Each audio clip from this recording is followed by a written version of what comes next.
One of my favorite mission stories is from this investigator called Kwame Shepherd. And he was a really interesting, really fun guy.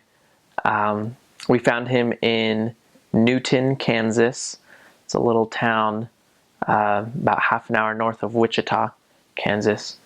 And we were just walking around, tracking, knocking on some doors, and we came across him. And he knew who we were. He was like, "Oh, Mormon missionaries," and we're like, "Yeah, yeah, we're Elder so and so and Elder so and so. What's your name?" And we got to know him, and he was very cold towards us at first. He was smoking something at the time, and so I don't know how, if he was all there at the time, but we got his information. We were able to get back in contact with him, and we entered into his home. He was a very, very big African American man, but he was awesome, very kind to us.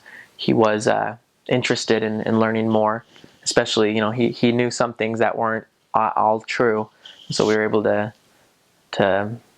tell him the truth and kind of inform him a little bit more about what exactly we do as missionaries.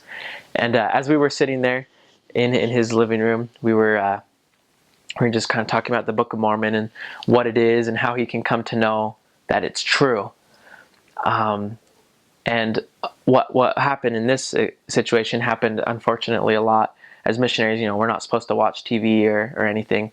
And his TV was on. And, as a missionary, it's always, good to, hey, could you turn off the TV while we're here? Just politely. Most people don't think anything of it. They're like, oh, sure, turn off the TV and then you share a message. But for some reason, it's always really awkward to ask them, hey, can you turn off the TV or for whatever reason. And so we're trying to teach, and his TV's on in the corner, and you can just see our eyes kind of like just shifting back. Like whenever there's a TV on, like your eyes always wander for some reason, probably because, you haven't seen a TV in however many months or what.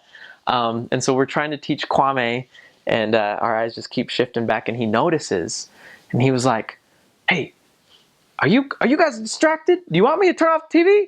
And we're like, oh yes, could you? And he's like, sure thing. He turns it off. He's like, you know what? That's Satan right there. That's Satan. Satan. Science and technology and nonsense. Satan. And we were like, what the? Like, this guy's crazy. But it's so funny, and it's true. And then he just starts going off about how, Satan's all over the world with technology and TVs, and he was like, iPads, iPods, you don't see no Wii pods, you don't see no Wii phones. He's like, I, Satan's all about I. And we were like, oh man. And it was just really funny, like this guy was crazy. And every time we visited him, he just like came up with some new acronym or some new thing, and it was just really, really funny. So remember that, science and technology and nonsense, Satan.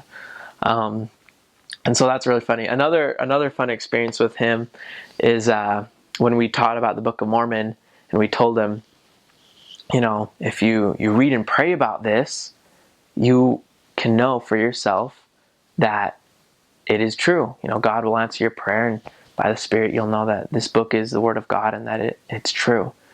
And he was flipping through it, and he was like, that's what's up. And I was like, man, that's the coolest answer to, if you read and pray about the Book of Mormon, you'll know it's true. That's what's up. And that's so fun. And as he was flipping through the Book of Mormon, he came to the Book of Jerem. But when he got to it, he's like, no way.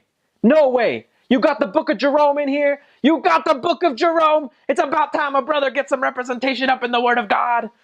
And it was just so awesome. It was so funny.